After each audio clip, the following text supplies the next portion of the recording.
This one isn't really specifically focused on Cumorah. This is the statements about Book of Mormon geography generally. Here's the FairMormon webpage that we've been discussing today. Right now we're going to look at the statements made during Joseph's lifetime in 1841. It's pretty awesome to go through this. First we have the account by Levi Nicklin, who is a hostile author reporting missionary tactics from 1841. Notice who he quotes right here, John Page. John Page was an apostle, the one who refused to go on his mission to Israel with Orson Hyde. He was a strong Mesoamerican proponent that actually learned it from Benjamin Winchester. And he, or at least collaborated with Winchester on it. He continued to advocate Mesoamerican ideas after he was excommunicated, and sometimes you find today's Mesoamerican scholars quoting John Page even after he was excommunicated, which is just interesting. Priddy Pratt was a well-known advocate of a hemispheric model.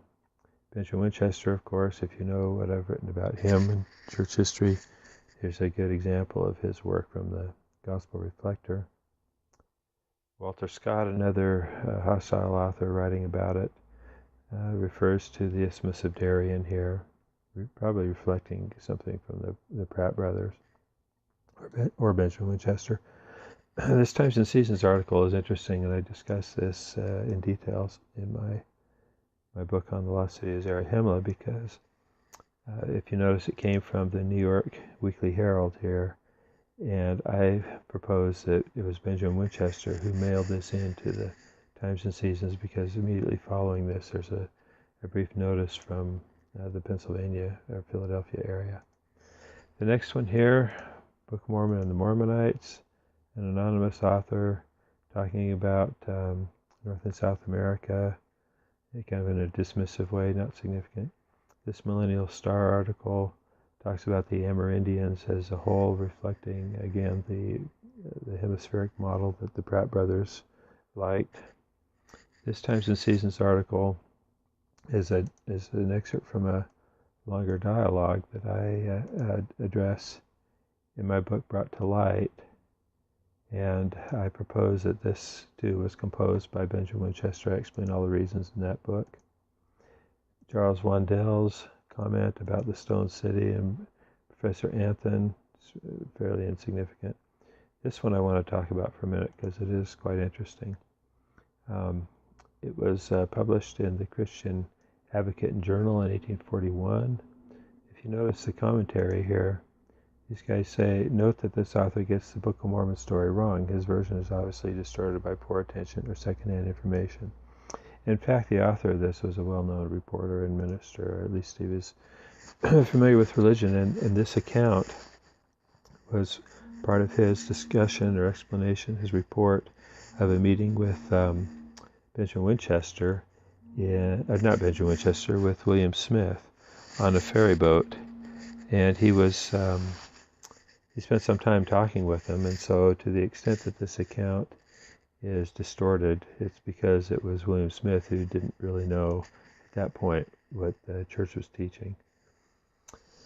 Wilford, and of course William Smith is the one who was publishing the Mesoamerican stuff in the Times and Seasons, and this is an indication of how confused he was about the Book of Mormon generally. Wilford Woodruff, this is a good one because it comes from his journal, and he was very impressed with John Stevens throughout his life. Wilford Woodruff had a fascination with history generally. He read widely, and John L. Stevens wrote not only about Central America but other voyages that he had that Wilford Woodruff read about and commented about in his journal. I'll come back to Wilford Woodruff in just a second here. Priddy Pratt again, talking about all of the Americas, Times and Seasons, just the continent idea. This one is one that we need to spend a minute on because I love the way these guys characterize this. This is the infamous Bernheisel letter. And I mentioned earlier above here that Wilford Woodruff had been reading John L. Stevens' book. He was actually reading the copy that Dr. Bernheisel, the church leader in New York, gave to Wilford Woodruff, as it points out here. Woodruff read the entire book, and if you look at this, it says, look at this, you got to read this. It says, Woodruff, who was on his way back from England to Nauvoo, delivered the book as requested. There is zero historical evidence that ever happened. In fact, the first time Woodruff mentions seeing Joseph when he returned to Nauvoo was on October 31st. And yet this letter from Bernheisel was supposedly written in within a few days of that in October.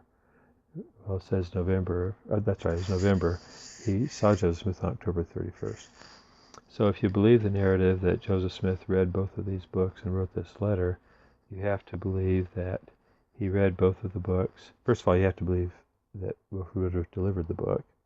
Second, you have to believe that Joseph Smith read both of them by November 16th, 1841, less than 2 weeks. And you have to realize these two books are 400 pages each.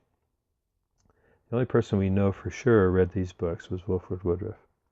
So, and Wilford Woodruff actually wrote a letter to Bernheisel that we don't have a copy of. And I think it was this letter referred to here because of the content of it, the spelling, and lots of other things. It turns out we don't know who actually penned the letter, the Bernheisel letter, because the handwriting has not been identified. But Mesoamerican proponents insist Joseph Smith wrote it or dictated it, despite the lack of evidence to that effect.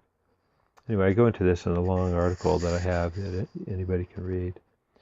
The point is they put all this emphasis on this letter written by an unknown person, attributing it to Joseph Smith in historical circumstances that make it highly improbable, if not impossible, for Joseph to have actually read these books. So that's just, I have to refer you to my other articles on that to get the detail.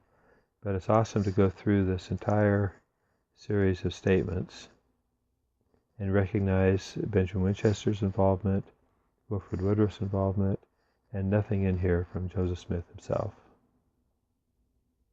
We'll go back to the original page, and next we'll look at 1842.